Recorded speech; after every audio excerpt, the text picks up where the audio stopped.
Thiruvananthapuram Thattathumala government higher secondary school പ്രിൻസിപ്പലിനെ മുറിയിൽ പൂട്ടിയിട്ട് SFI പ്രവർത്തകർ. CCTV ഓഫ് ചെയ്ത ശേഷമായിരുന്നു അതിക്രമം. സ്കൂൾ ഇലക്ഷനെ ചൊല്ലിയുള്ള തർക്കത്തിന് പിന്നാലെയാണ് പ്രിൻസിപ്പലിനെ പൂട്ടിയത്. സംഭവത്തിൽ 5 വിദ്യാർത്ഥികൾക്കെതിരെ പോലീസ് കേസെടുത്തു.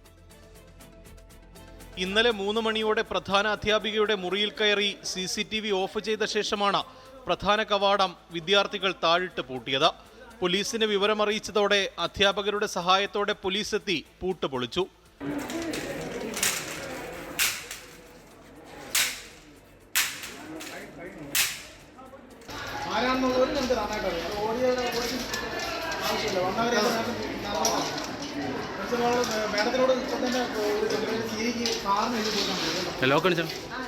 പ്രിൻസിപ്പലിന്റെ പരാതിയിൽ ഔദ്യോഗിക കൃത്യനിർവഹണം തടസ്സപ്പെടുത്തിയതിന് 5 വിദ്യാർത്ഥികൾക്കെതിരെ കേസെടുത്തു.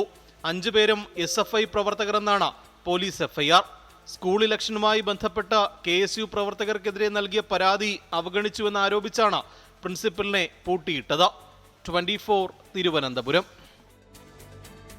ലോകത്തെവിടെയായാലും ഏത് സമയത്തും 24 വാർത്തകളും ഓഗ്മെന്റഡ് റിയാലിറ്റി പാക്കേജുകളും എക്സ്പ്ലെയിനറുകളും വിശദമായി കാണാൻ ഞങ്ങളുടെ YouTube ചാനൽ നിങ്ങൾക്ക് സബ്സ്ക്രൈബ് ചെയ്യാം.